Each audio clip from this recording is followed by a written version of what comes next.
Alléluia, Alléluia, Alléluia. Dans cette maison, Alléluia, Alléluia. Oh, Alléluia, Alléluia.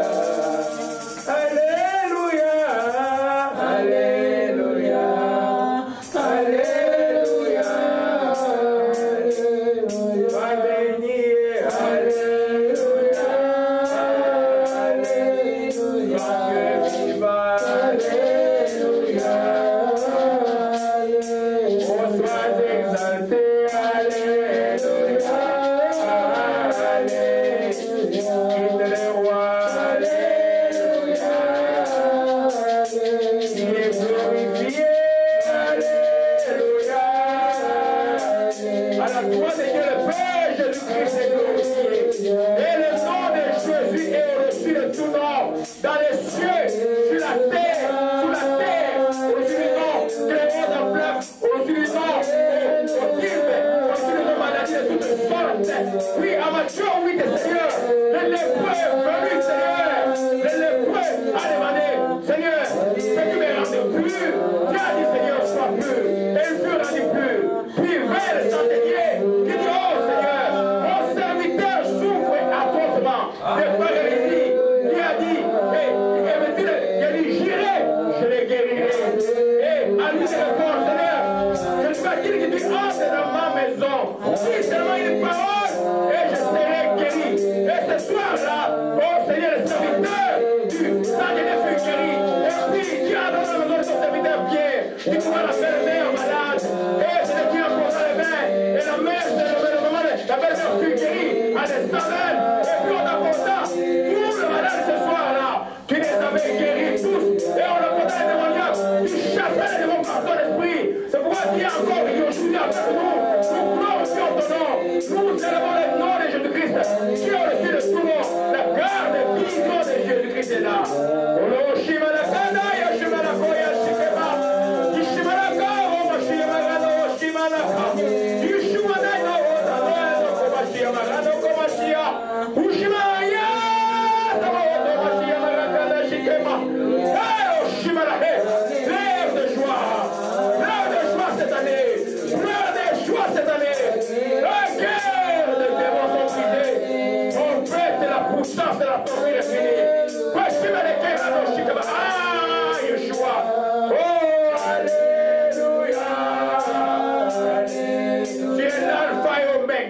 Jésus-Christ de Nazareth. Tout genou fléchit au nom de Jésus. Maintenant, on confesse que Jésus-Christ est Seigneur de la gloire de Dieu le Père en ce lieu. Et dans tout le monde, et les cieux sur la terre pour la terre. La garde, le puissant Dieu agit maintenant. Le puissant Dieu agit dans ta vie maintenant. Alléluia. Au chemin. C'est comme le pauvre est arrivé dans ta vie. Le pauvre est arrivé au marché de l'achat. Tout le blocage brisé maintenant. Les maladies qui te portent là. Au nom de Jésus-Christ de Nazareth. Alors, chemin les cœurs de chier. Prends la joie maintenant. Prends cette année c'est la joie. Comprends la joie cette année. Oh, Alléluia. Alléluia. Alléluia.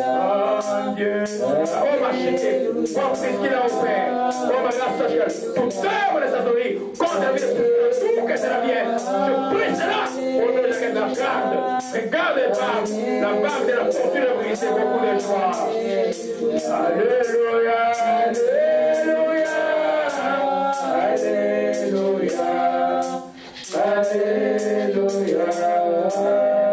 Alléluia.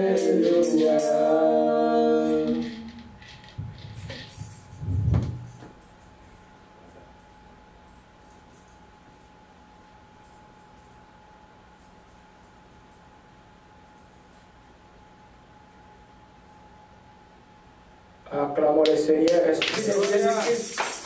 Esprit, la joie et la paix. Je chasse d'abord le président cassé comme nous libérer. On a cri de joie simplement. Alléluia. Amen. Gloire à Jésus-Christ. Amen. Acclamons encore le Seigneur une fois il est vivant. Oh yes. Le Seigneur est vivant. Nous continuons l'enseignement sur le Saint-Esprit. Et je crois qu'on va répéter jusqu'à la fin de l'année, je ne sais pas. On est dans les dons vocaux. On a déjà vu les dons des langues inconnues. On a vu l'interprétation des langues inconnues. On est dans la prophétie. Et on insiste un peu dans la prophétie parce que quand nous allons dans 1 Corinthiens chapitre 14, et Paul dit que celui qui prophétise est le plus grand que celui qui parle en langue, en ce sens qu'il édifie les gens écoutent ce qu'il dit. Et il parle d'aspiration au don, il dit aspirer au don le meilleur, au don de la prophétie, qui est un bon don, qui est quelque chose de grand. Alors, on a vu, au début, j'ai fait un petit éclaircissement pour lever les équivoques entre les faux prophètes, les faux vrais prophètes, les faux prophètes, et la différence entre être prophète et prophétiser. Et je crois qu'on était arrivé dans pourquoi la prophétie. Pourquoi Dieu donne les prophéties alors que la Bible est déjà là?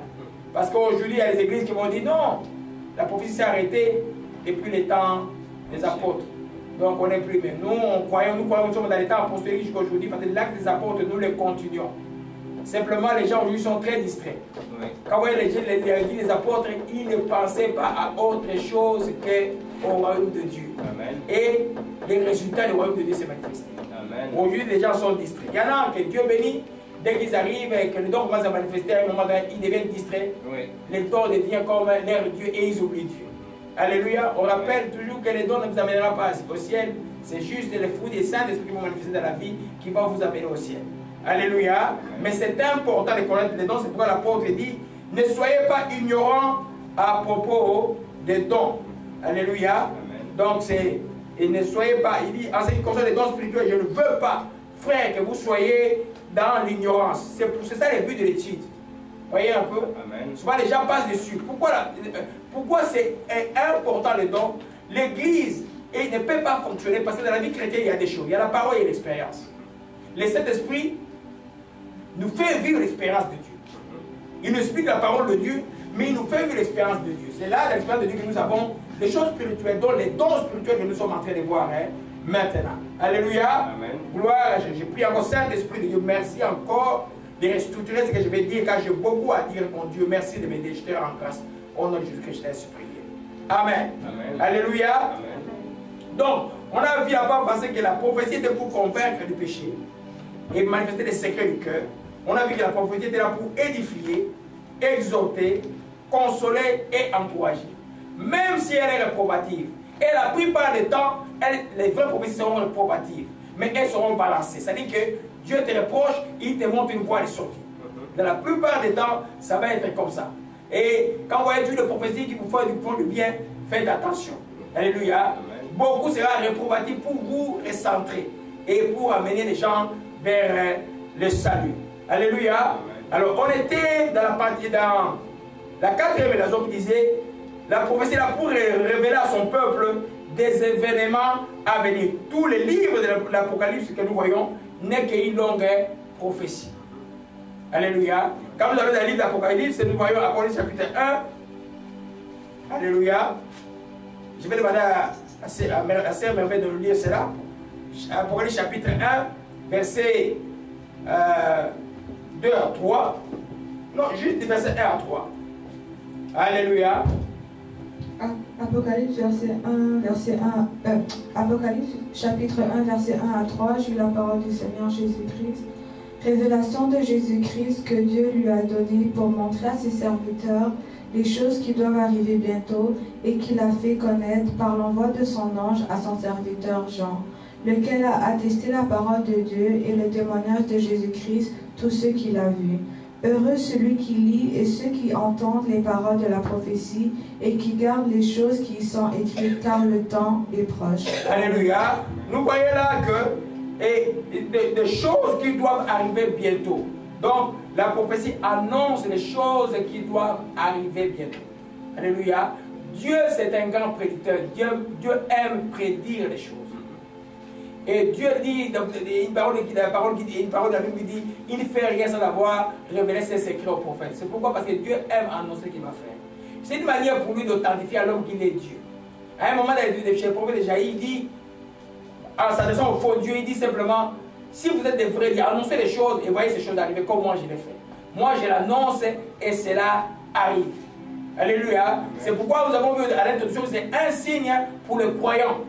Dieu annoncera toujours les choses dans la vie de ça. Pourquoi? Ça vous encourage. Ça vous exhorte. Si vous êtes en train de vous perdre, ça vous range pour retourner sur la voie droite.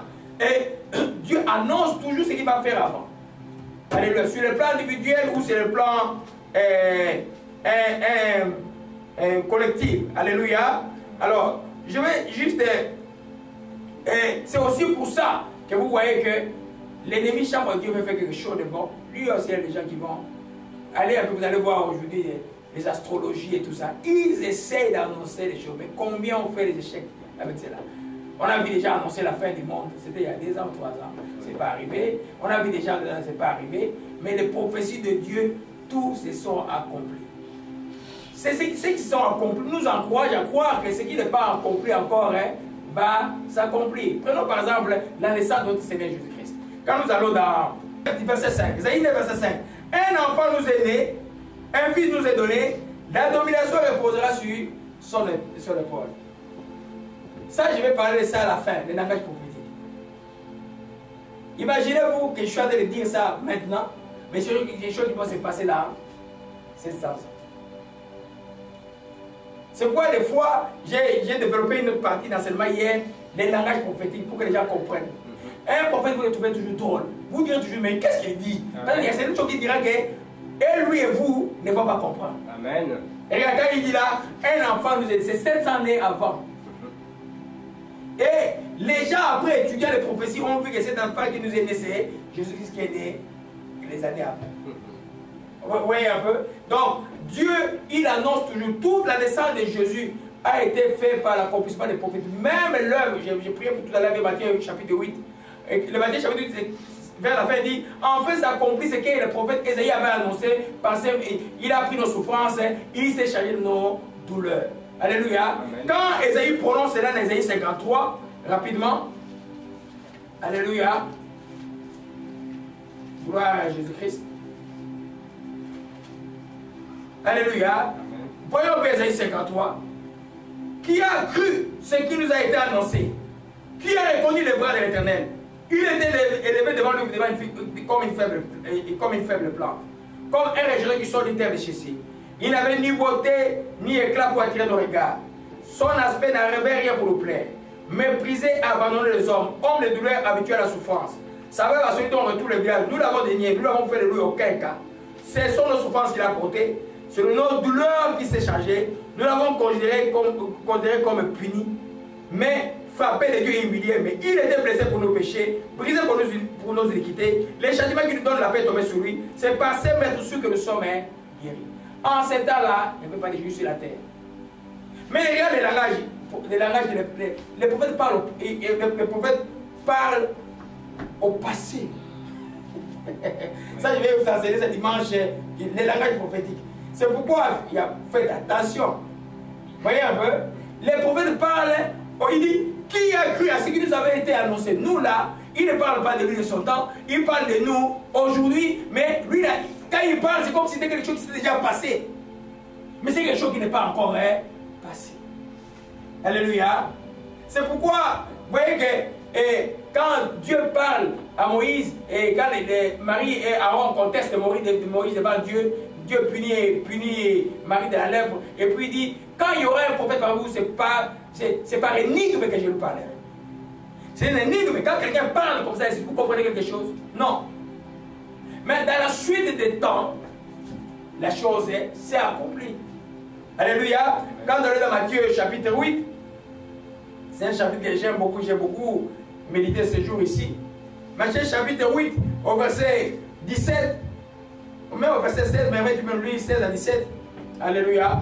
Matthieu 8, versets 16 à 17, je lis la parole du Seigneur Jésus-Christ. Amen. Le soir, on amena auprès de Jésus plusieurs démoniaques. Il chassa les esprits par sa parole et il guérit tous les malades, afin que s'accomplisse ce qui avait été annoncé par Ésaïe, le prophète. Il a pris nos infirmités et il s'est chargé de nos maladies. Alors, vous comprenez? Alléluia. C'est l'accomplissement de ce que le prophète avait annoncé 700 ans avant. Par cela, on peut nous rassurer que ce qui ne s'est pas encore accompli, que la Bible a annoncé, va s'accomplir. Dans le jugement dernier, par exemple. Va va s'accomplir. Alléluia. Amen. Amen. Donc Dieu aime annoncer, le Dieu d'Israël aime toujours annoncer les choses qu'il va faire avant. Alléluia. Amen. Des fois c'est très précis, des fois c'est énigmatique, des fois, tu dis mais qu'est-ce que j'ai dit? Mais c'est tout ce que tu dis qui relève de la prophétie a toujours un sens. C'est pourquoi il faut noter. Sur les temps, peut-être tu ne vas pas comprendre. Après une semaine, 1 à 5, oh, tu comprends ce que Dieu t'avait dit par le passé. Alléluia. Amen. Amen. Gloire à Jésus-Christ. 2 Rois 3, verset 16 à 17. Alléluia, on va aller un peu rapidement. 2 Rois 3, verset 16 à 17.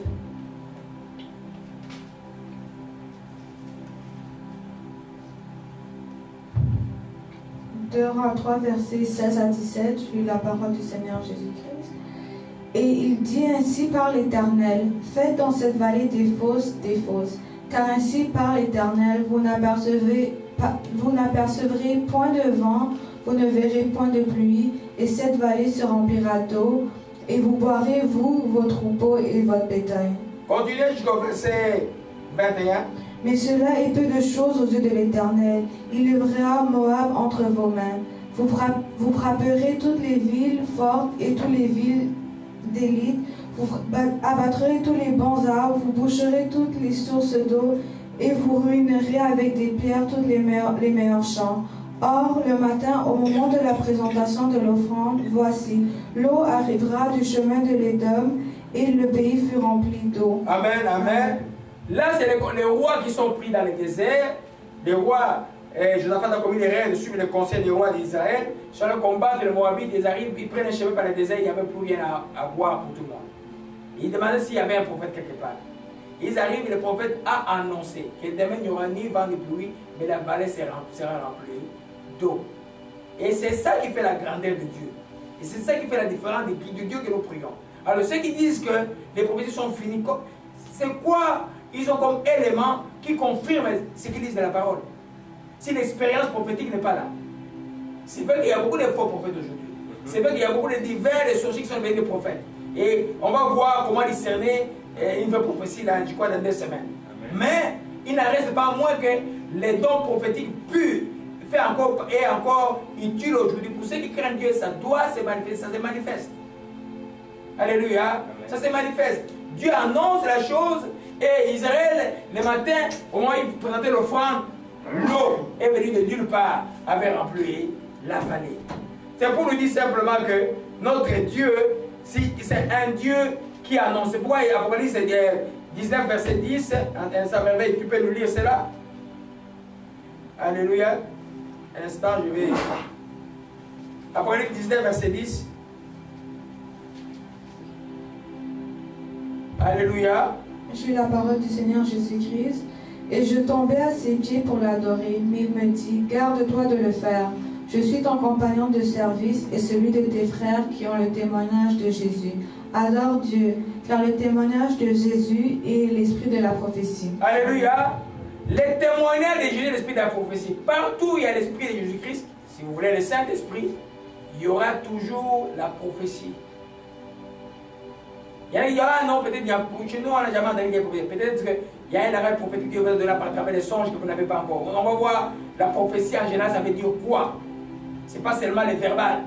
Il y a aussi l'expérimental avec des songes prophétiques, des songes clairs et nets que tu vois et qui s'accomplissent. Il y a plein de choses, on va voir ça tout à l'heure, peut-être aujourd'hui ou dimanche prochain, qu'est-ce qu'on peut dire?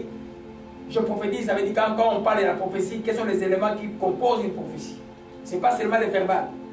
Il y a aussi l'expérimental, il y a aussi des songes, il y a aussi la prémonition, il y a aussi des visions ouvertes, il y a aussi des visions fermées. Il y a tout ça fait partie de la prophétie. Des choses que tu vois qui s'accomplissent. Alléluia. Amen. Donc l'esprit, nous voyons que le témoignage de Jésus, c'est l'esprit de la prophétie. Donc là où il y a l'esprit de la prophétie, c'est un signe que Dieu est au milieu de vous. Alléluia. Amen. Et Paul, 1 Corinthiens chapitre 14, en phase aussi de ci en disant, si quelqu'un, vous tous, en train de prophétiser, son cœur est dévoilé, et puis il se répand, et il dit que Dieu est réellement au milieu de vous. 1 Corinthiens 14, verset 5, les secrets de son cœur sont dévoilés, de telle sorte que tombant sur la face, il adorera Dieu et publiera que Dieu est réellement au milieu de vous. Alléluia. C'est pourquoi ceux qui marchent mal fuient la prophétie. C'est pourquoi les sorciers fuient la prophétie. Les faux prophètes fuient les vrais prophètes. Voyez un peu. Amen. Il y a un qui je suis allé comprendre il y a 2 ans à Ottawa. Mais le pasteur avait honte de moi. Après, il a compris qu'il avait vraiment très tort. Mais les faux prophètes avaient déjà rongé et le mal était déjà très grand dans sa vie. Alléluia. Amen. Amen. Alors nous comprenons là que la prophétie est là. Elle annonce toujours. Dieu parlera toujours des choses qui vont arriver dans la vie. Alléluia. C'est pourquoi il faut faire attention. Quand pendant tu as reçu une prophétie pour toi, mais tu soignes ta vie pour que cela s'accomplisse. Parce que la prophétie, c'est comme la délivrance. Et si le temps d'accomplissement arrive, que Dieu ne te trouve pas prêt, elle se retire. Elle se retire. Alléluia. Il faut que quand tu attends une chose merveilleuse de Dieu, que ta vie soit rangée pour que cela s'accomplisse. À moins que ce soit une prophétie des jugements. Les jugements, bien sûr, que tu changes ou pas, c'est un jugement, ça va arriver. Mais si c'est une prophétie où Dieu veut te faire du bien, il faut que tu te prépares à recevoir son bien. Alléluia. Amen. Gloire à Jésus-Christ. Que son nom soit béni et soit exalté. Alléluia. Et la cinquième raison pour laquelle il y a la prophétie, c'est pour amener une vie là où il y a la mort. Alléluia. Pour amener la vie là où il y a la mort. Ça, c'est tellement important. Surtout pour ceux qui sont des prophètes. Des fois aussi, c'est simplement le Saint-Esprit va utiliser quelqu'un pour prononcer une parole qui amène la vie dans ta vie. Parce que la mort était là. Amen.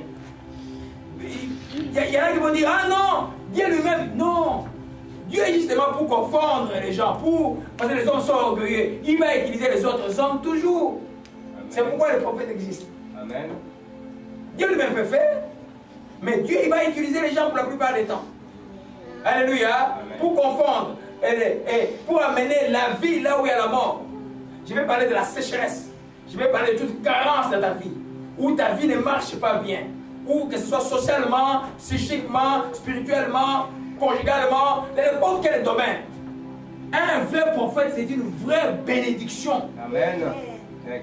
C'est pourquoi Jésus a dit, celui qui reçoit un prophète, reçoit la récompense d'un prophète. Amen. Alléluia. Amen. Je prends juste un exemple. Oh mon Dieu, merci. J'avais pas prévu de parler de ça. Parlons de la femme sunamite. Dans 2 Rois. Alléluia.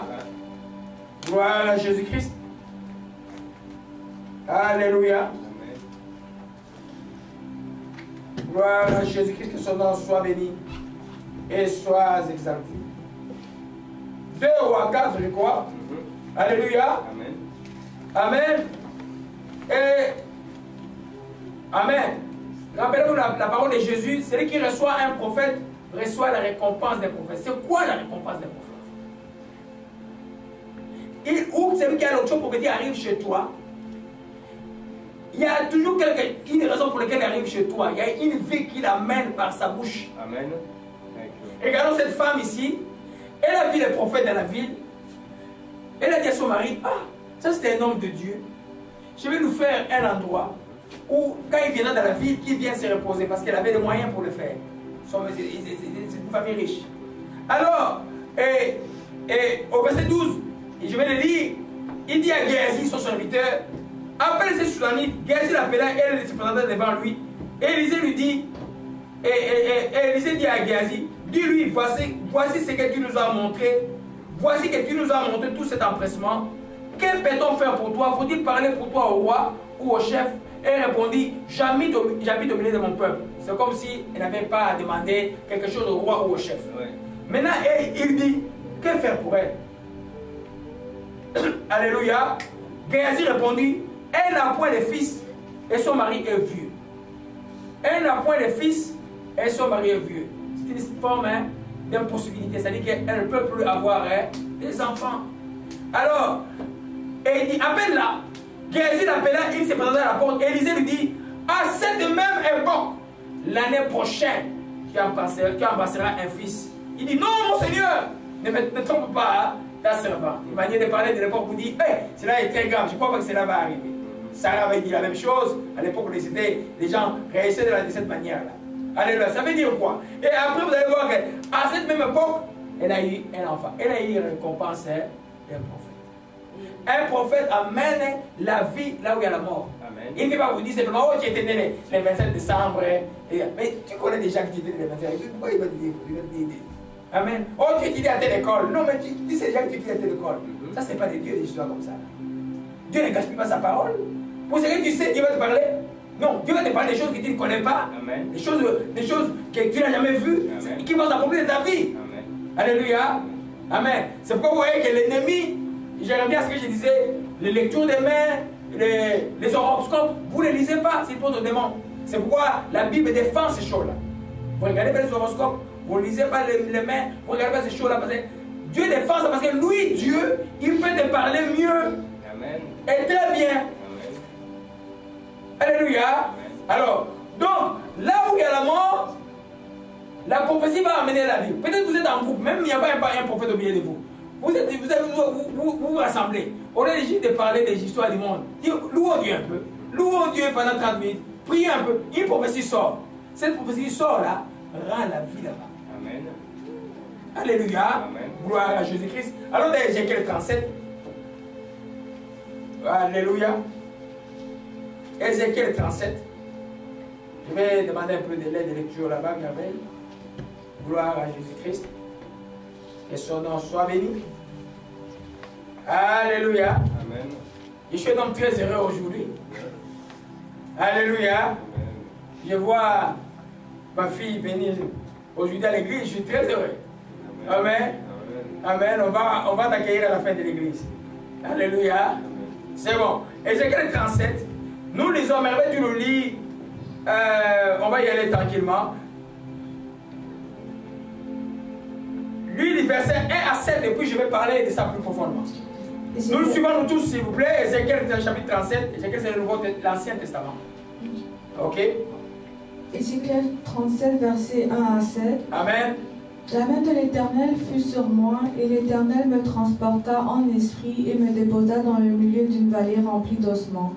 Il me fit passer auprès d'eux tout autour, et voici, ils étaient fort nombreux à la surface de la vallée, et ils étaient complètement secs. Il me dit, Fils de l'homme, ces eaux pourront-ils revivre? Je répondis, Seigneur l'Éternel, tu le sais. Il me dit, prophétise sur ces eaux, et dis-leur, ossements desséchés, écoutez la parole de l'Éternel. Ainsi parle le Seigneur l'Éternel à ces eaux, voici, je vais faire entrer en vous un esprit et vous vivrez. Je vous donnerai des nerfs, je ferai croître sur vous de la chair, je vous couvrirai de peau, je mettrai en vous un esprit et vous vivrez, et vous saurez que je suis l'Éternel. Je prophétisais selon l'ordre que j'avais reçu, et comme je prophétisais, il y eut un bruit, et voici, il se fit un mouvement, et les eaux s'approchèrent les uns des autres. Amen. Alléluia. Amen. Il voit les eaux. Voilà ce que je vous enseigne. Voilà. Dieu dit, toi homme, prophétise sur ces eaux.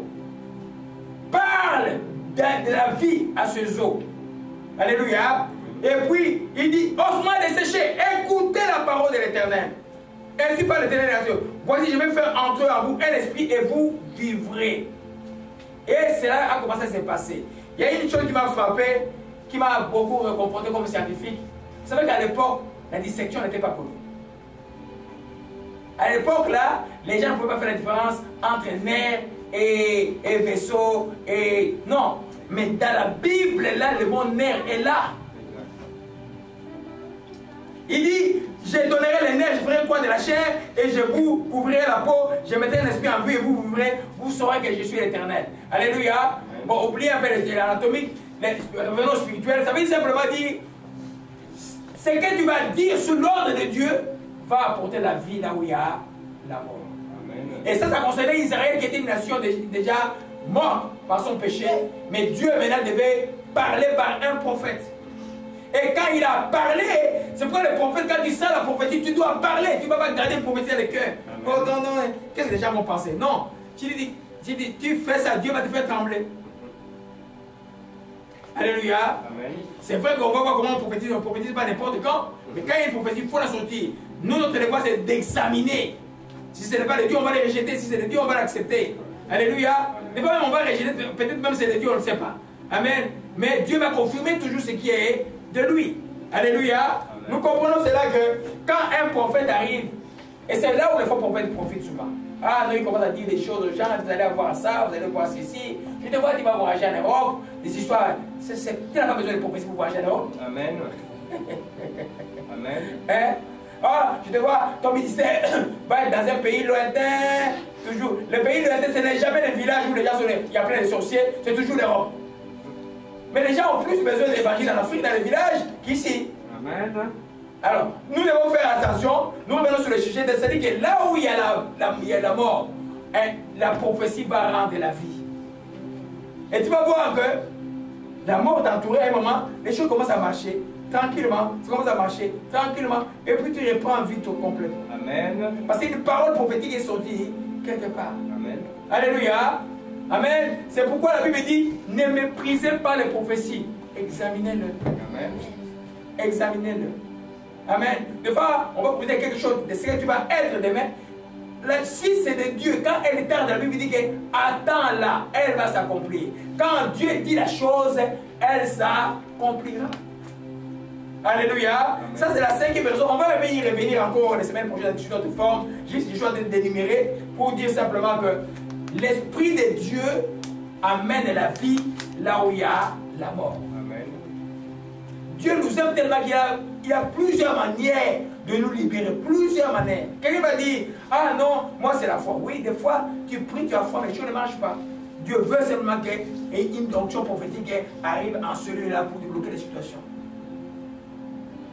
Alléluia. Amen. Des fois, les églises sont en carence, les églises sont bloquées, où les gens des ténèbres ont bloqué, comme une église que je connais, ont bloqué tellement les choses. Mais quand tu arrives là-bas, tu prononces une parole, l'église ne fermera jamais.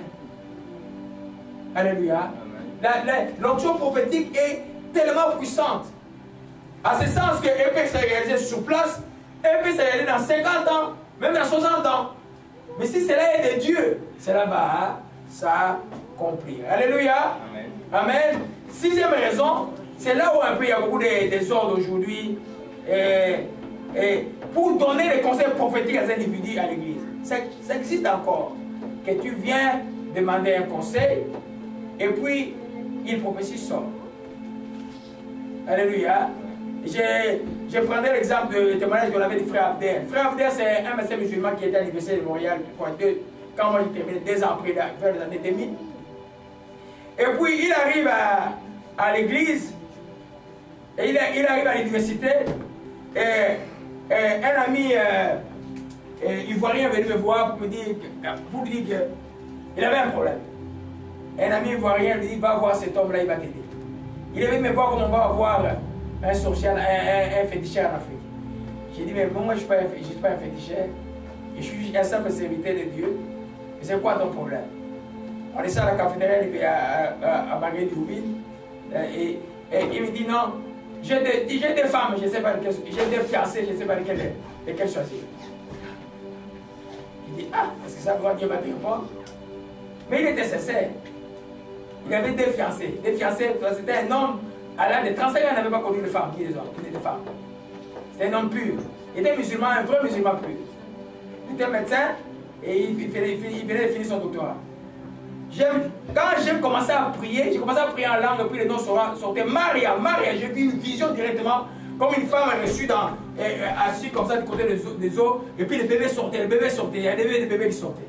Et puis moi je lui pose la question, je dis, Maria c'est qui? Il dit, ah Maria c'est ma fiancée qui a pris sa blanche. Il dit, ah, c'est celle de ta femme. Et vous allez avoir beaucoup d'enfants. Et dans la vision, je voyais une autre femme qui s'est cachée comme ça.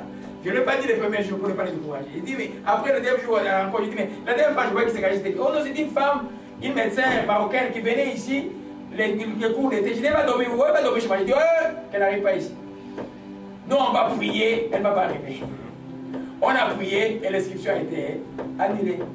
Et on a fait un jeûne des années pour faire. Tout était prophétique avec cet homme-là. Tout était prophétique. Même retourner au pays, on devait prier. Dieu a dit, il avait un projet de diriger ici. Il a abandonné le projet de retourner. Dieu avait dit qu'il va souffrir pendant 3 ans. Il est arrivé pendant 3 ans, le chef de département l'a maltraité. Ça, c'est lui qui me raconte quand il est revenu à Montréal. Le chef de département les maltraite à la 3e année, donc 3 à peu près. Cet homme-là est mort. C'est lui qui est devenu chef de département. Il est marié à cette pharmacienne et Maria, et puis ils ont, je crois, 4 enfants même. Alléluia. C'est comme ça que, vous voyez que ça c'est un conseil prophétique. Je ne vais pas demander d'argent. Je n'ai pas mis quelqu'un à la porte pour venir voir, on va donner de l'argent pour envoyer les prophètes. Vraiment. Non. Vraiment. Et puis quand tu viens dans un conseil prophétique, c'est pas sûr qu'il va te dire quelque chose. Parce que ça dépend toujours de... Même les prophètes Amen. ne peuvent pas tout connaître et être comme des petits contacts. Tu viens et réponse. Non. Amen. C'est des situations compliquées que le prophète intervient. Mais Dieu t'a donné la foi. Avec la foi, tu peux déjà plein de choses pour tenir et marcher avec la foi. Tu peux tenir plein de choses. Tu n'as pas besoin de consulter un homme. Amen. Mais des fois, c'est compliqué. Les choix, par exemple. Les choix, des fois, c'est compliqué. Et quand tu es sincère, Dieu peut sortir une prophétie pour un conseil qui va t'aider à aller dans ton chemin du succès. Alléluia. Un autre exemple que nous prenons maintenant dans la Bible, 1 Samuel et 9 merveilles. 6e raison pour laquelle Dieu nous prophétie, pour donner des conseils aux gens. Amen. 1 Samuel 9. Gloire à Jésus-Christ. La vie de Dieu arrive. Alléluia. 6 à 9. 1 Samuel 9, versets 6 à 9. Le serviteur lui dit, « Voici, il y a dans cette ville un homme de Dieu, et c'est un homme considéré. Tous ceux qu'il dit ne manquent pas d'arriver. Allons-y donc, peut-être nous fera-t-il connaître le chemin que nous devons prendre. » Saoul dit à son serviteur, « Mais si nous y allons, et que porterons-nous à l'homme de Dieu? Car il n'y a plus de provisions dans nos sacs, et nous n'avons aucun présent à offrir à l'homme de Dieu. Qu'est-ce que nous avons? » Le serviteur reprit la parole et dit à Saoul, « Voici, j'ai sur moi le quart d'un cycle d'argent, je le donnerai à l'homme de Dieu et il nous indiquera notre chemin. » Autrefois en Israël, quand on allait consulter Dieu, on disait, « Venez et allons voyant, car celui qu'on appelle aujourd'hui le prophète s'appelait autrefois le voyant. » Alléluia. Amen. Beaucoup de leçons, on va y aller tranquillement. Là, on parle de Saul. C'est-à-dire que c'était l'enfant de monsieur qui s'appelait Kis. Et puis le papa avait perdu ses ânesses. Et puis il a envoyé son fils aller rechercher avec les serviteurs où étaient perdues les ânesses. Mais en allant, il dit, mais qui peut nous aider? Les serviteurs disent, mais il y a un voyant, un prophète ici. Vous voyez là, il y a quelque chose de très important qui plante mal. C'est eux qui ont dit, qu'est-ce que nous allons apporter au prophète? C'est vrai, c'est bénéfice. C'est très bénéfique. Très bénéfique d'apporter quelque chose à un prophète. Mais ce n'est pas le prophète qui dit donnez-moi. Oui. Parce que Dieu dit au prophète n'aimez pas le présent. Parce que le présent aveugle celui qui voit. Amen. Si tu vois, tu ne peux pas aimer les cadeaux. Parce qu'on va t'aveugler. Vous savez, moi j'avais une veste de quelqu'un vraiment qui allait vraiment me faire très très mal. Elle va offrir une veste avec toute prestance. J'ai gardé ça au bureau pendant près de 3 à 4 ans. Jusqu'à ce que j'ai jeté ça, je suis allé donner ça là où on donne les amis. Toute une veste venant d'Italie, très bien griffée et tout ça. Mais l'esprit dit, tu ne touches pas à ça. Tu ne touches pas à ça. Tu ne dois pas aimer les cadeaux, tu es prophète de Dieu. Mais là, mais de l'autre côté, quand vous allez voir un serviteur de Dieu, un prophète de Dieu, donner un cadeau, ce n'est pas mauvais. Si vous le faites de tout votre cœur. Et à l'époque, c'était la coutume, quand on venait voir un prophète, on le donnait. La consultation aujourd'hui, ça n'a plus la même configuration qu'à l'époque. Amen. Parce qu'aujourd'hui, le Saint-Esprit est en vous. Il vous donne les réponses. Il vous donne les directives. Il peut arriver que tu es coincé dans quelque chose, un prophète peut être utile. C'est pas comme je vois, le prophète est arrivé, tout le monde s'aligne, tout il filme. Moi, voir le prophète, qu'est-ce qu'il va me dire? Et puis, la chose grave, il y a un qui demande l'argent à la porte. Ça, c'est des faux prophètes. C'est l'esprit de divination. Les serpents. Amen. Parce que les serpents marchent avec l'argent. Ils aiment beaucoup l'argent. Amen. Il va te dire des choses qu'il veut. Il va dire à ma fille, le passé t'a invité plusieurs fois, il n'est pas arrivé, aujourd'hui tu es arrivé. Il va dire ça, c'est vrai. Mais ça ne vient pas de Dieu. Amen. Amen. C'est comme quelqu'un qui va monter la main, il dit, ah non, toi tu viens de la Guinée et tout, c'est vrai. Mais à quoi ça sert? Moi, je sais que je viens de la Guinée. Amen. Voyez un peu. Mais quand il a donné la main, l'ennemi a déjà volé quelque chose en toi. Chaque fois vous allez voir les gens qui invoquent les morts, chaque fois vous allez voir les devins, là chaque fois vous allez voir les gens, vous prenez les astrologies, Satan vous prend quelque chose de vous. Amen. C'est pas c'est l'idolâtrie. Alléluia. Amen. Gloire à Jésus-Christ. Parce que le meilleur que vous pouvez avoir, c'est de prier. Aujourd'hui, le Saint-Esprit peut nous parler. À un moment donné, un conseil prophétique est utile. Dans les situations où vraiment c'est flou, quelle décision prendre, des fois, prier pour moi, dire ah non, prophète prie pour moi, pasteur prie pour moi, Dieu peut donner une réponse, et part ou ne part pas, c'est normal. Mais ce n'est pas une histoire, quand on dit le fils du prophète, ce n'est pas quelqu'un qui est assis dans un bureau qui dit aux gens qui viennent dire les prédictions. Non, c'est l'enseignement prophétique. C'est l'enseignement qui fait d'un prophète un prophète. Amen.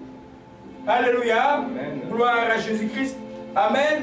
Alors nous voyons là que, alors, maintenant, au verset,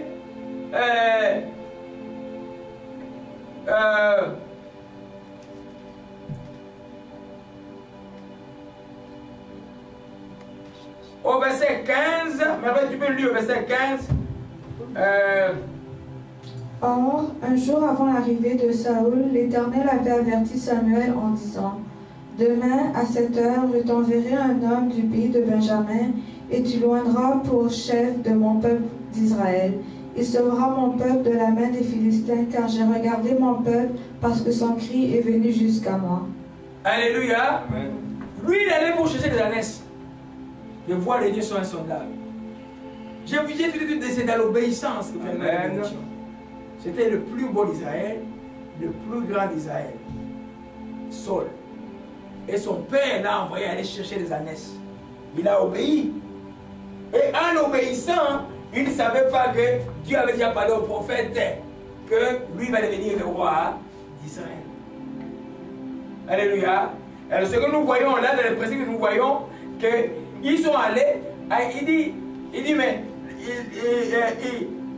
les ânesses que vous êtes venus ici, on les a déjà retrouvées. Quand vous irez en cours de route, je vais vous voir ce que j'ai un instant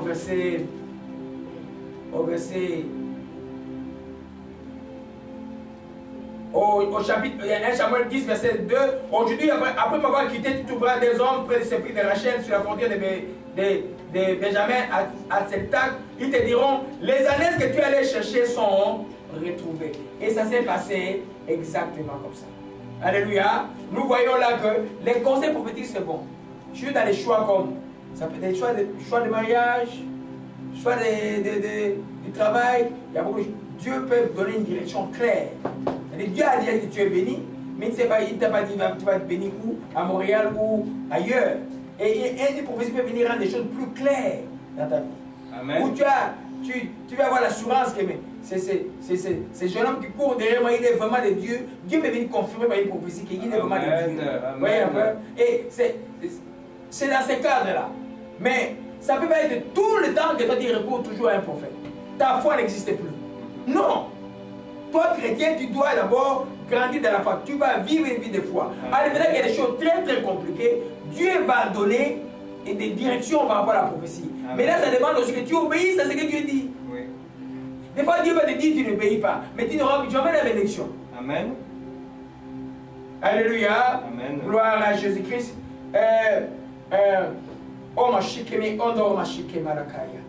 Alléluia. Donc la prophétie donne des instructions particulières ayant à des besoins spécifiques. Dis, chaque fois que tu sens que tu es dans les troubles, que tu vois, des fois, tu obéis Dieu. Ta vie de louange est correcte, tout est correct. Mais tu ne sais pas quoi faire. Des fois, tu as trois choix qui, sur le plan des raisonnements, sont identiques. Mais tu dois faire un choix. Mais Dieu connaît le meilleur choix. C'est là où la prophétie va intervenir. Amen. Alléluia. Amen. Amen. Gloire à Jésus-Christ. Amen. J'ai voulu vous parler un peu. Ça, je vais parler de ça peut-être à la fin. On va sauter la partie 7, on va aller au verset 8. C'est pour apporter un jugement. Chaque fois que les gens marchent mal, n'obéissent pas à Dieu. Dieu dans sa bonté, au lieu de les frapper directement, il annonce toujours les jugements avant. On va acclamer le Seigneur pour cela. Amen. Alléluia. Dieu annonce toujours les jugements avant. Mais quand Dieu annonce les jugements, c'est pourquoi croyez-vous? C'est pour que l'homme change.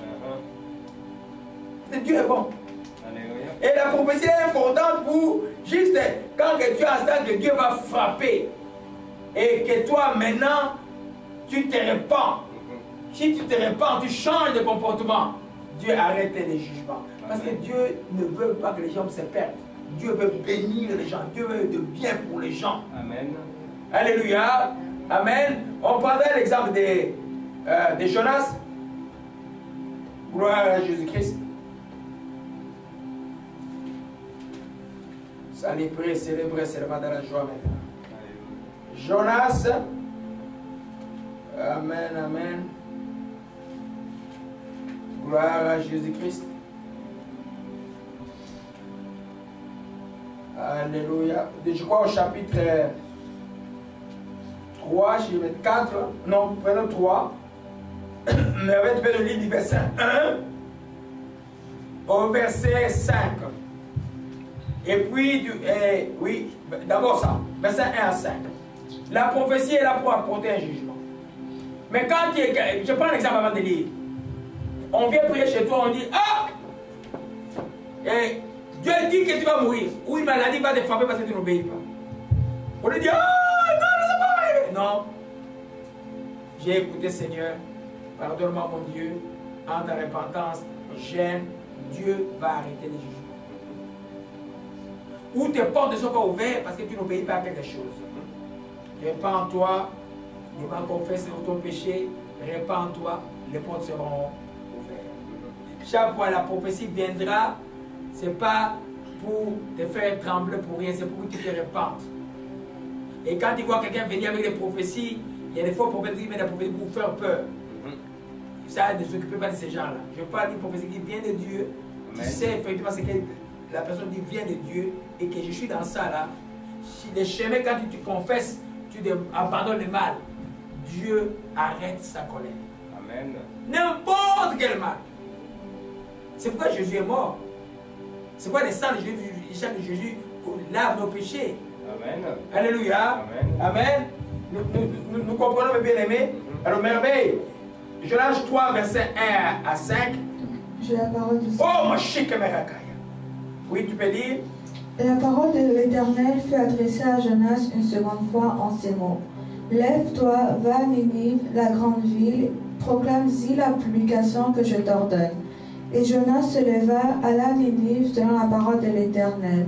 Or, Ninive était une très grande ville de 3 jours de marche. Jonas fit d'abord dans la ville une journée de marche, et criait et disait, « Encore 40 jours, et Ninive est détruite. » Les gens de Ninive crurent à Dieu, ils publièrent un jeûne et se revêtirent de sacs, depuis les plus grands jusqu'aux plus petits.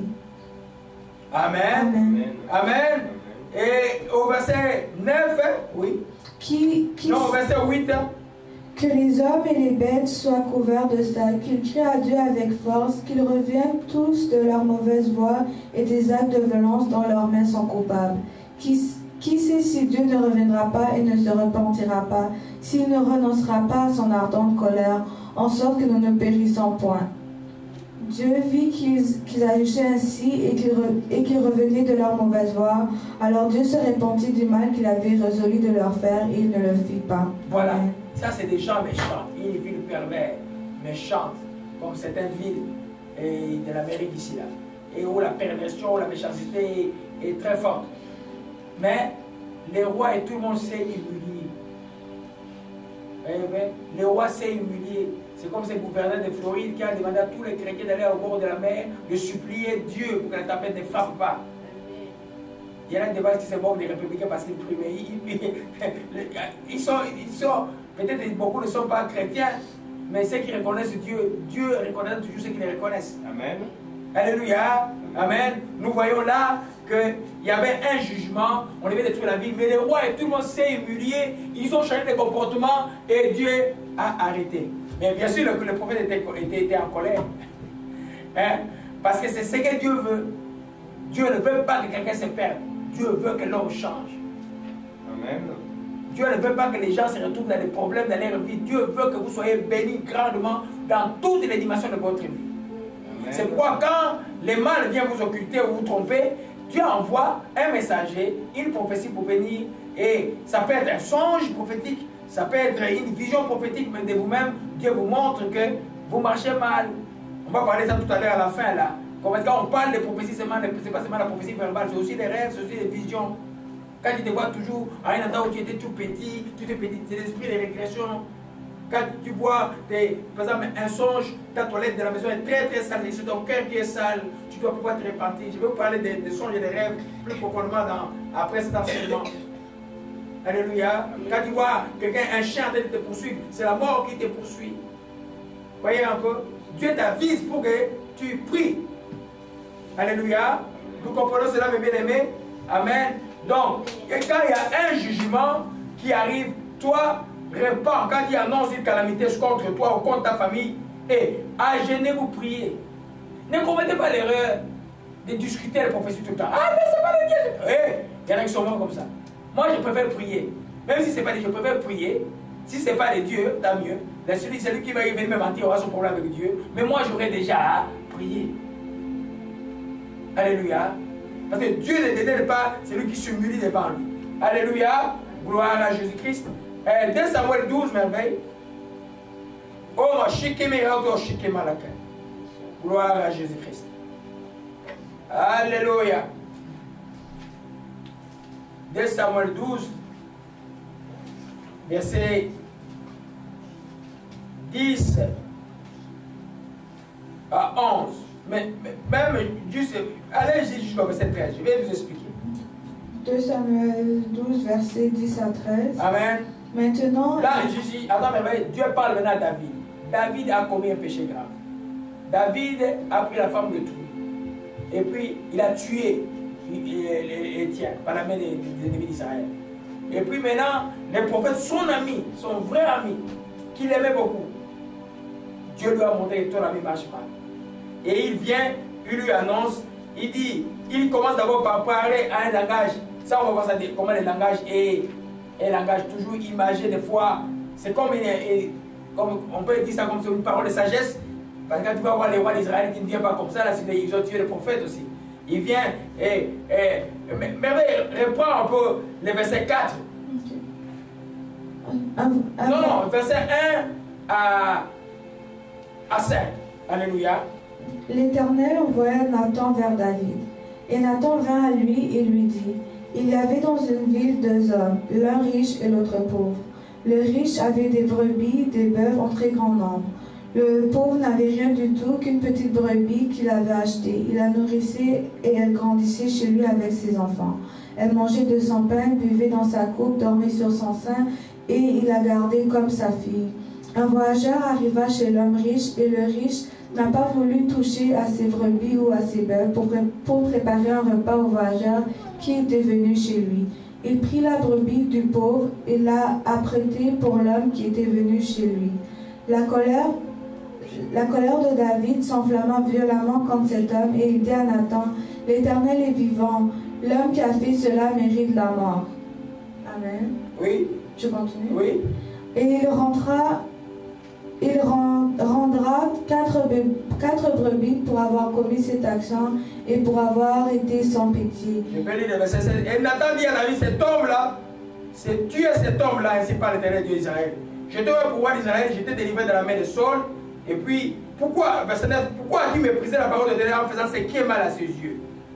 Tu as frappé l'épée du riz, et de l'épée du riz, les tiens, tu as pris sa femme pour en faire ta femme. Lui, tu l'as tué par l'épée des Israélites. Maintenant, l'épée ne s'éloignera jamais de ta maison parce que tu as méprisé, parce que tu as pris la femme du riz et les tiens pour en faire ta femme. Ainsi par l'Éternel, je vais faire sortir de ta maison le malheur contre toi. Je vais prendre sous tes yeux tes propres femmes et les donner à un autre qui couchera avec elle à la vie de ce soleil. Car tu as agi en secret, moi, je serai en présence de tout Israël. Ça, c'est la sentence des jugements prophétiques qui sortent sur David. David, il réagit par une repentance. Il gêne, mais il était dans un péché volontaire. Parce que lui était dépositaire de la loi, il était le roi d'Israël. l'enfant qui naquit de cette union était mort. Et les conséquences là se sont passées dans la vie de David. Alléluia. Mais Dieu l'avait prévenu. C'est pourquoi vous voyez quand il fuit Jérusalem, son fils Absalom le suit. Quand il fuit Jérusalem, il y a un cousin de Saul, Shimei, qui prend de la poussière, jette à David, commence à les maudire. Alors, les généraux qui étaient avec David, Michel dit, qui est cet homme pour injurier le roi de Dieu? Je vais lui couper la tête. David dit, laisse. Qu'ai-je à faire avec toi, fils de Turuja? Laisse. Peut-être c'est Dieu qui a permis cela. Il était dans une situation d'humiliation toujours pour gagner le combat. Vous comprenez ça? Il savait qu'il vivait la prophétie du jugement que Dieu a dit de son propre fils. Mais il savait aussi que Dieu est miséricordieux. Alors quand on venait le jurer, il n'a pas voulu répondre de quoi que ce soit. Il n'a pas voulu faire couler encore le sang. Il a fui son fils, mais Dieu l'a ramené victorieux à Jérusalem. Alléluia. Amen. Je vais dire simplement, j'étais un peu sur le sujet, je vais dire simplement ceci que un jugement annoncé par une prophétie, ce n'est pas la fin de toute chose. C'est juste un réveil pour toi.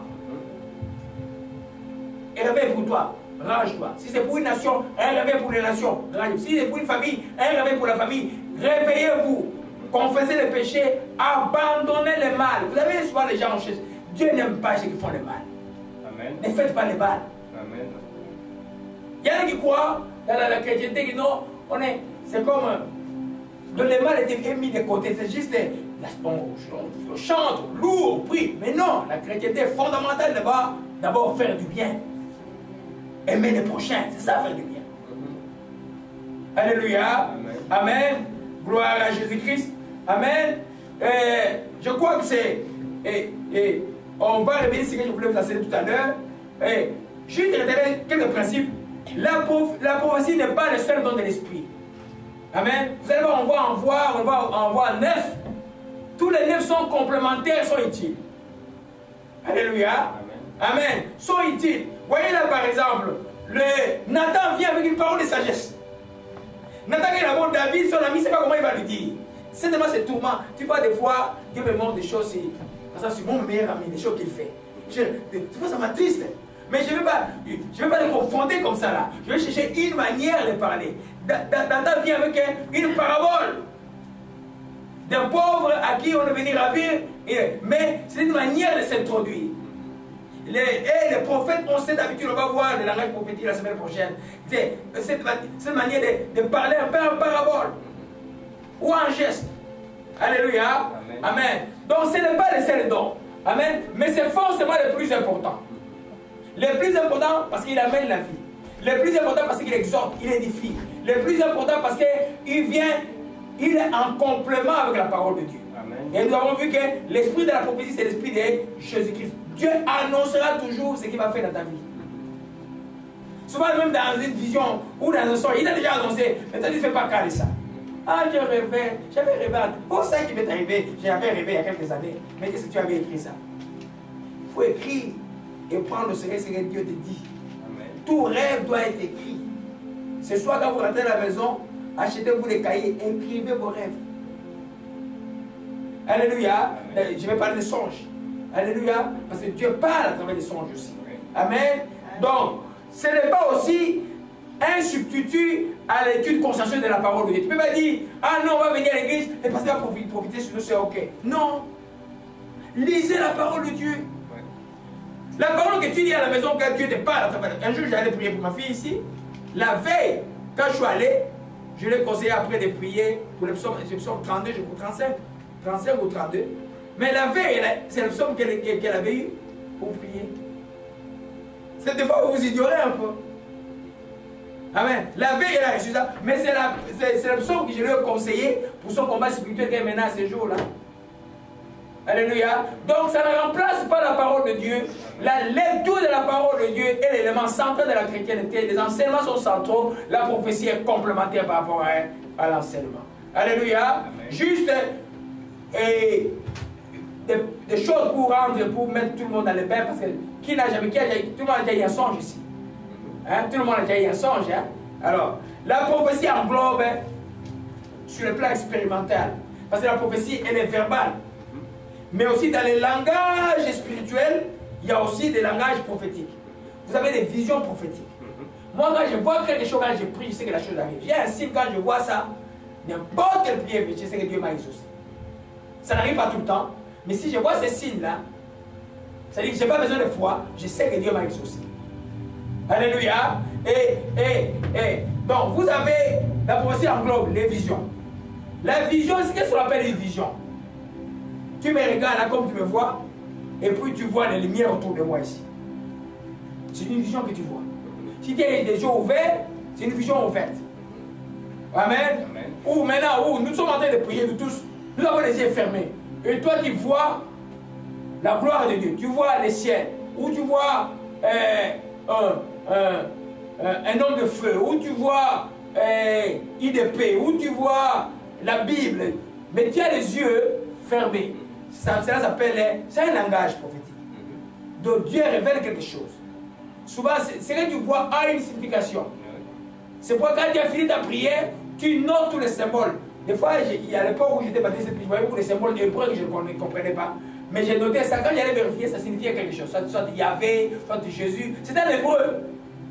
Tu notes tout ce que tu vois. Donc, les visions ouvertes, tu as les yeux comme ça, comme les frères Guilain avaient, qui avaient fait des frères Guilain ça. Tu peux avoir les yeux comme ça, ils voient quelque chose directement. Et puis, tu peux avoir les yeux fermés, ça c'est les visions spirituelles. Ou bien tu peux tomber en extase, tu es tombé en extase, pas en transe, tu es tombé comme ça comme un repos d'esprit, et puis tu voyages à l'esprit, tu vois les choses. Je ne dis pas que tu voyages par ta propre volonté. Ce n'est pas le voyage astral, non. Le Saint-Esprit te saisit comme dit la Bible. Amen. Tu vois les choses. Alléluia. Amen. Ça se rappelle. Et dans les visions, il y a aussi certaines visions qui sont prophétiques, qui annoncent les choses qui arrivent, qui vont arriver. Amen.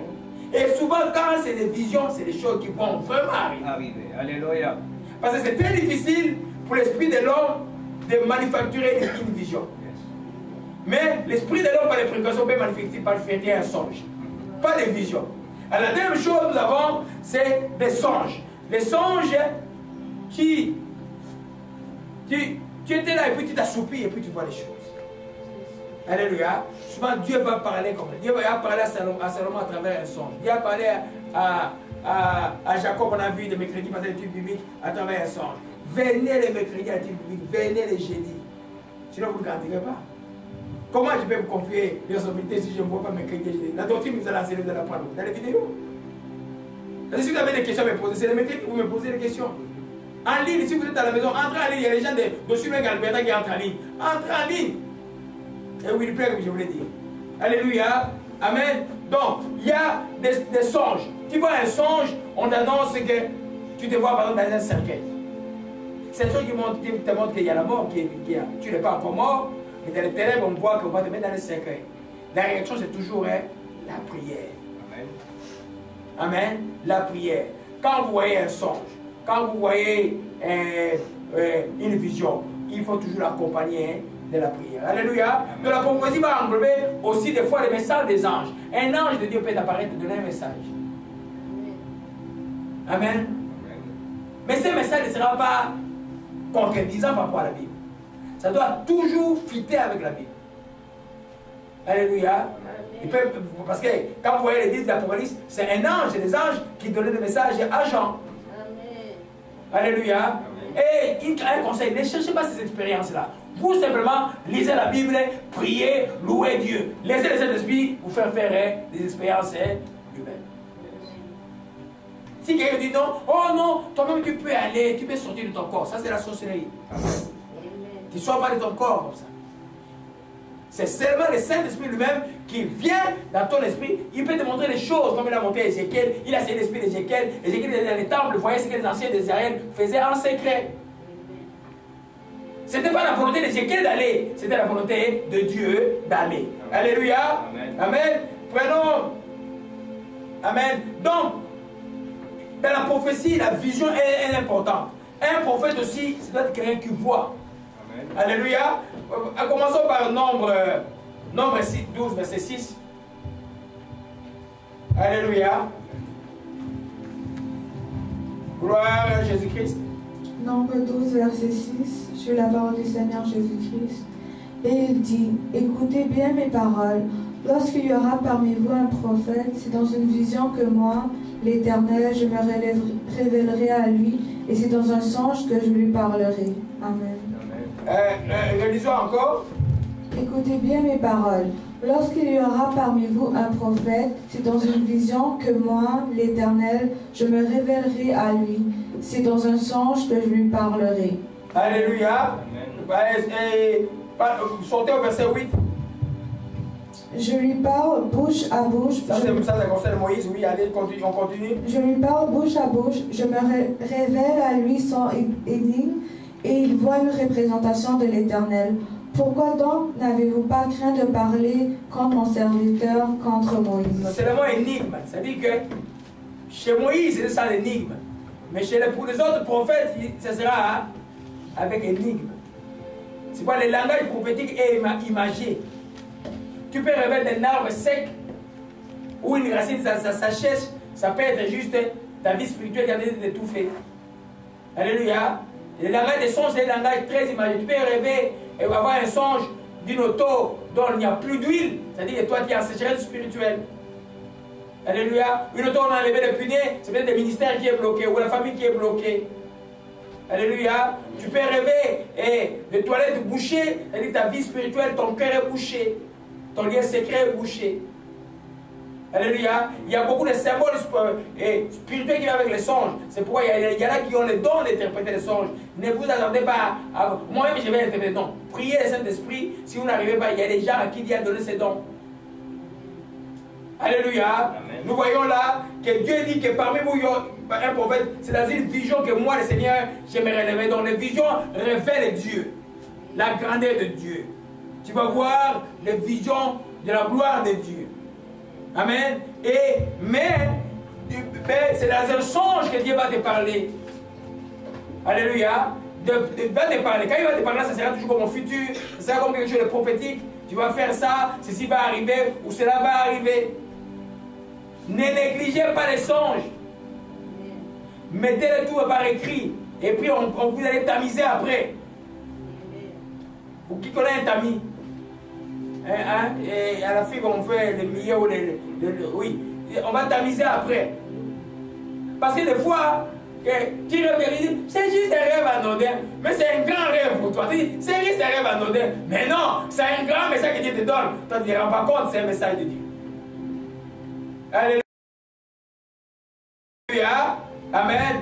Donc, Dieu va parler à travers de la prophétie. Il y a aussi des visions et il y a aussi des songes. Un exemple de songe, oh ma shikemera manakaya, alléluia.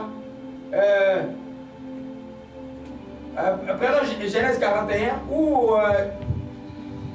prenons Jérémie 23, verset 25 à 26. Je vais parler un peu des faux prophètes là-dedans. Amen. Jérémie 23, verset 25 à 26. Vous savez, ces gens-là, souvent, la plupart des... Je m'excuse mes frères, mais la plupart des pasteurs qui ont l'Afrique, quand ils appellent quelqu'un ici, ils ont toujours une vision et un chose à te dire. Oui. C'est pas normal. C'est pas normal. Ils ont toujours une vision et quelque chose à te dire. Ils peuvent entrer en contact avec quelqu'un, ça dit, ah, Dieu m'a dit ça. Non. C'est pas automatique. C'est pas automatique. Avant-hier, il y a une petite sœur à moi, c'est une famille, une cousine, et je pleure beaucoup parce qu'ils ont perdu beaucoup de gens de la famille. Et puis la petite sœur, je la vois, je l'ai vue sur Facebook. Et puis j'ai commencé à prier. Elle était malade en fait. J'ai commencé à prier. Et puis l'esprit me dit, on veut la sacrifier par son copain. Je dis, oh, ces petites sœurs n'est pas mariée. C'est des enfants, c'est des enfants de votre âge là qui est très loin. Et puis j'appelle, je dis, mais je dis que c'est moi, il me dit, Yaya, bonjour. Est-ce que tu n'es pas marié? Oh non, je suis divorcé. Ok. Mais tu as un copain? Oui. Et ton copain veut te sacrifier. Il faut que je prie pour toi. Je priais pour elle, paf. Et après 5 minutes après, elle écrit sur Facebook. Rappelle-moi, je le rappelle. Elle a dit, quand j'ai prié, j'ai fini, des caillots de sang sont sortis. Elle n'était pas menstruelle. Elle n'avait pas de règles. Mais des caillots de sang sont sortis. Ça a rempli le salon. Et puis c'était fini. Il dit, tu as des vertiges ou non? Et puis il dit non, ce n'est pas mon copain actuel, mais c'est mon ancien là qui vient revenir. J'ai dit que ce soit l'ancien et le nouveau. Dès maintenant, c'est fini. C'est fini. Mais je comprends qu'elle ne connaît pas Dieu. Et dit, il va prier à l'église. Je dis, je l'ai amenée en Christ, j'ai prié pour elle. Ce matin, encore à 4 h du matin, comme c'est en Europe, et quand j'ai fini mon enseignement, j'ai encore prié pour elle. J'ai dit, je vais encore prier pour elle. Parce que je veux que quelqu'un de cette famille-là connaisse Dieu. Amen. Pour que cette tare-là s'arrête. 6 sont morts. Des petites sœurs que tu connaissais, comme des enfants de l'ami à papa que tu connaissais, tous 6 sont morts. Alléluia. C'est pas tout le temps on va dire aux gens qu'il y a quelque chose. Parce que Dieu suppose que les enfants de Dieu disent la parole de Dieu. Amen. Et par la parole de Dieu, par la foi, tu peux avoir beaucoup de réponses. Amen. Amen. Ah non, Dieu a dit envoie quelque chose ici et puis les gens vont gêner et puis on va prier pour toi. N'envoie rien. Parce que maintenant, au Congo par exemple, tu envoies l'argent pour les nécessaires pour qu'ils gênent et après ils vont avoir à manger après les gênes. C'est grave ça. Je vais envoyer mon don après.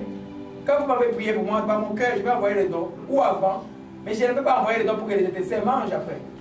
Ce n'est pas biblique. Alléluia. Amen. Amen. Vous comprenez cela? Donc c'est important le sujet. C'est pourquoi je voulais dire à merveille de lire Jérémie, c'était quoi? 23, verset 25 à 26. La parole du Seigneur. J'ai entendu ce que disent les prophètes qui prophétisent en mon nom le mensonge. Qui prophétisent en mon nom le mensonge, disant j'ai eu un songe, j'ai eu un songe. Jusqu'à quand ces prophètes veulent-ils prophétiser le mensonge, prophétiser la tromperie de leur cœur? Continue jusqu'au verset 28. Ils pensent faire oublier mon nom à mon peuple par les songes que chacun d'eux raconte à son prochain. Comme leur père a oublié mon nom pour Baal, que le prophète qui a un songe raconte ce songe, et que celui qui a entendu ma parole rapporte fidèlement ma parole. Pourquoi mêler la paille au froment, dit l'Éternel. Alléluia. Ça, on va voir ça beaucoup plus en détail, comment discerner les prophéties. Mais je voulais insister sur ces genres de personnes qui ont tué les songes sur les gens. Moi, il y a beaucoup qui sont venus me dire ici, tu vas mourir, on a vu que tu vas mourir. Je dis, je ne mourrai pas. Je ne mourrai pas. Alléluia. Amen. Chaque songe que tu reçois, tu passes à Otami, tu pries. Nous voyons là qu'il dit, j'ai un songe, j'ai un songe. Veulent-ils profiter de ma tonge et la tromperie de leur cœur. Alléluia. Et parmi nous avons vu des vrais prophètes. Il y en a qui, à cause de la carence, il est de Dieu. Mais dans la souffrance et tout ça, il commence à utiliser la prophétie pour menacer les gens pour qu'on lui donne quelque chose. C'est dangereux. Amen.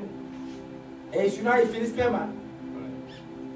Alléluia. Amen. Amen. Que celui qui a le son rapporte fidèlement. Quand tu as rêvé, c'est pas il faut noter. Rapporte fidèlement ce que tu as rêvé. J'ai rêvé une porte ouverte, la porte s'est changée en oreille, et puis c'est devenu un serpent, et puis c'est changé rouge, c'est vert, et puis après, ça commence à me poursuivre et tout ça, et puis c'est en regardant. Tu écris en détail, tu ne commentes rien. Après l'explication arrivera. Tu ne passes pas, oh, ça doit être mon oncle. Non, peut-être pas que tu parles de ton oncle, c'est peut-être quelqu'un qui a raconté de toi qui te fait ça. Alléluia. Alors, c'est pour nous dire simplement que quand Dieu te parle, prenez Dieu au sérieux parce que Dieu t'aime, écrivez cela. Alléluia. Amen. Amen. Et il y a aussi, dans la prophétie, on appelle la prémonition. La prémonition, tu sens, oh, il y a quelque chose qui va arriver. Au bout de quelques doigts, tu sens qu'il faut sortir de cette folie. Sortons. Quand vous sortez, boum, quelque chose arrive. Je m'appelle à l'époque, le frère Guinness s'était réveillé le matin, et puis, il voulait aller au travail. Là, j'ai donné un enseignement sur la prophétie comme ça, sur les anges. Et puis, comme c'est quelqu'un qui écoutait, une voix lui dit qu'il ne part pas au travail.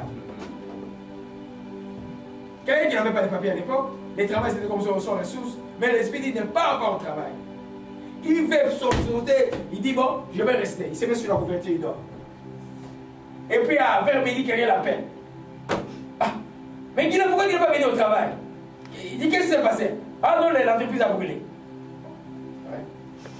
Ça s'appelle une prémonition. Amen. Ça arrive quand vous avez une vie de crainte de Dieu. C'est pourquoi je vous exhorte à craindre de Dieu. Vous allez aider beaucoup de gens. Quand vous avez une vie de crainte de Dieu, les cœurs est pur, Dieu va vous inviter, vous allez sentir. Même tu veux aller en contact avec quelqu'un. Tu sens, non, cette personne-là, malgré la... Amen. Thank you, Father.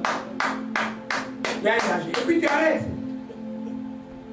Alléluia. C'est pourquoi l'ennemi vient torturer le cœur. Par la rancune, l'amertume. Pourquoi vous n'écoutiez pas bien la voix de l'esprit?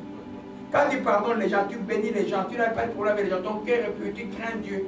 Dieu te parlera. La préméditation, des fois, elle est, surtout dans ceux qui conduisent, c'est très efficace. Amen. Tu allais prendre une route, je tourne à droite. Quand tu tournes à droite, on t'avait tendu un piège à gauche. Dieu t'a fait échapper. C'est un langage prophétique. Amen. Alléluia. Amen.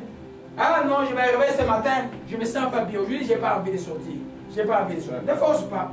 Reste à la maison. Mais prie. Prie. Alléluia. Prie. Ne force pas. Ne force pas. Et puis, ne pas confondre avec la fatigue diabolique. La fatigue diabolique, souvent, les diables me jettent quand je vais à l'émission. Par exemple, j'allais à Ottawa, une grande mission le week-end passé. J'ai senti tout d'un coup une fatigue.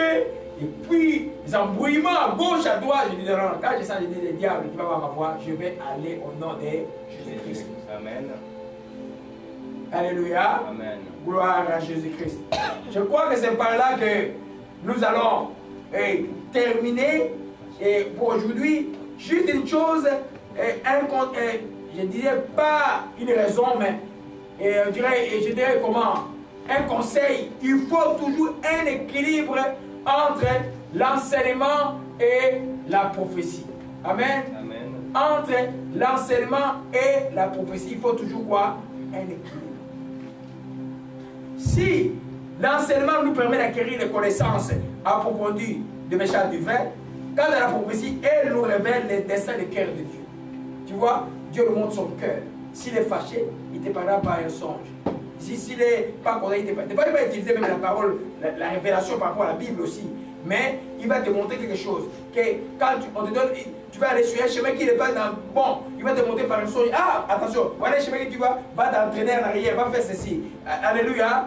Donc, ça ne dispense pas, ne vit pas simplement par les rêves. Ah non, je vais rêver, je dors, il y en a qui dorment là, je dors, Dieu va me parler, Dieu parle-moi, Dieu parle-moi. Il n'a pas lu la Bible, elle n'a pas lu la Bible toute la journée, et Dieu le parle. Non, lis d'abord la Bible, médite la parole de Dieu, dors avec la parole de Dieu. Amen. Et puis maintenant, Dieu quand il va te parler, ça sera clair. Si le diable veut te tromper, ce qu'il va, le diable va dire, tu vas le comparer à la parole de Dieu, tu vas le rejeter, tu vas refuser cela. Amen. Quand tu vis ta vie de sanctification, mais il va t'accuser de toi des rêves d'échec, tout à dit, de ces accusations du diable. Je ne vais pas accepter cela. Alléluia. Amen. Amen. Donc, Dieu révèle par la prophétie les desseins de Dieu. Quand on a des problèmes, qu'est-ce que Dieu pense des problèmes? Devant le blocage où je suis. Et c'est le blocage ici. Et Dieu a quoi? Une prophétie va t'aider. Une parole de connaissance va t'aider. Parce que dans la prophétie, dans la vie du prophète, il y a aussi les paroles de connaissance. C'est-à-dire que Dieu révèle les secrets, ce qu'il voit, qui te bloque dans ta vie. Il dit non, ça par exemple, ça ne marche pas. Parce que tu murmures tout le temps. Murmurer, quand tu murmures, tu fais ça. Tu tournes en rond. En rond. Yes. Ça, tu peux monter, descendre, te frapper par 4. Si tu murmures, tu bloques ta vie. Des fois, tu ne comprends pas. Dieu va te montrer une vision par rapport à ça. La réponse c'est quoi? Arrête de murmurer. Alléluia. Amen. Amen. Autre chose, ça nous allons voir. L'enseignement révèle en général les pensées de Dieu. Quand je vous enseigne, c'est la pensée de Dieu générale. Alléluia. Mais la prophétie, son cœur de Dieu. Les sentiments du cœur de Dieu. Des fois, Dieu va te dire, tu es ma fille, je t'aime. Avance. Ne te décourage pas. Nage. Il y en a des fois qui sont habitués aux prophéties. Tu reçois une prophétie, mais c'est comme si c'était une prophétie. Mais non. Mais c'est tellement important la prophétie. Quand tu l'as, prends-la pour toi. Vis avec ça. Mon Dieu a dit que j'avance. Je vais avancer au nom de Jésus-Christ. Amen. Alléluia.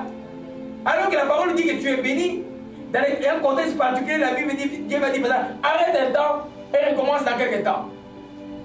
Toi qui vas écouter, ça sera une source de bénédiction pour toi. Alléluia. Amen. Sans l'enseignement, la prophétie induit en erreur. Vous allez aller dans un endroit où le prophète arrive, le prophète peut me dire, oh, pasteur, quand tu vas dire là, aucun enseignement. Faites attention. Sans l'enseignement, la prophétie va induire en erreur. Amen. Quand vous considérez les prophètes de l'Ancien Testament, c'est des gens qui connaissaient la loi de Dieu, qui méritaient la loi de Dieu. Et puis Dieu leur a parlé. Alléluia. Et quand on dépend, il n'y a pas d'enseignement, on dépend des expériences et des endroits où les gens, des églises comme ça où les gens, tout le monde vient dire à tout le monde, ah Dieu m'a dit, on met les mains ici, on met les mains ici, on met les mains ici, on met les mains ici, tout le monde.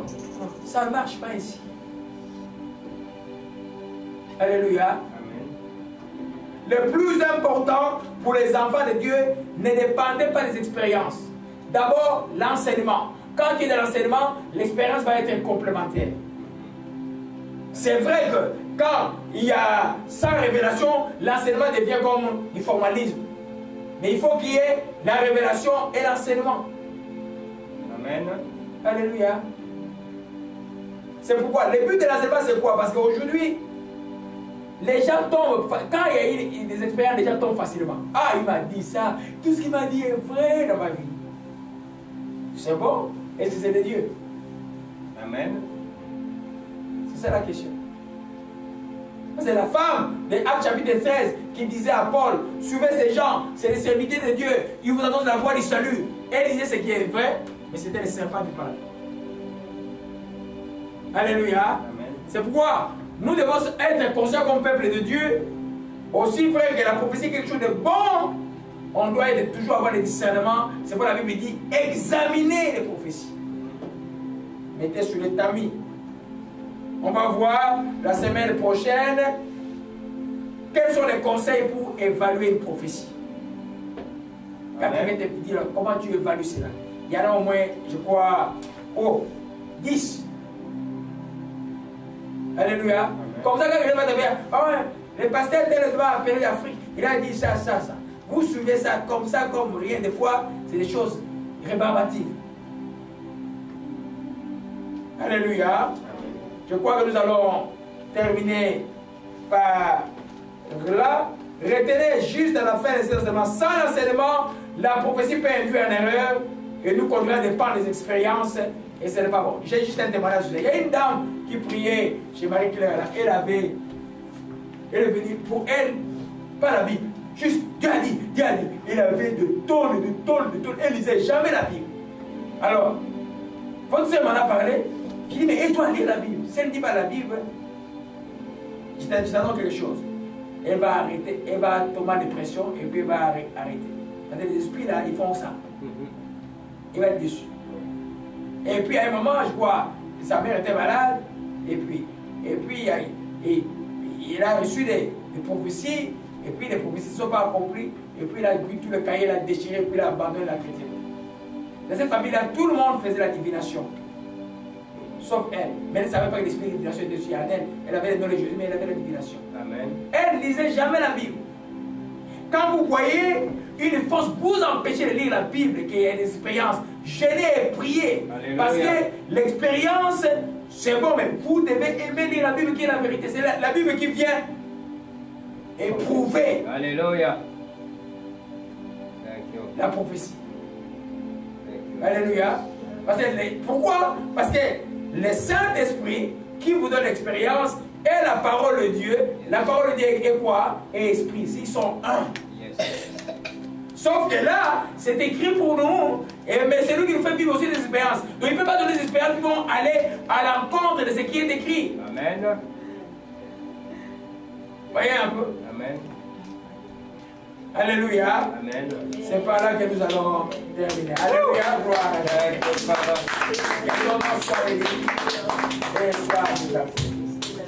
Alléluia.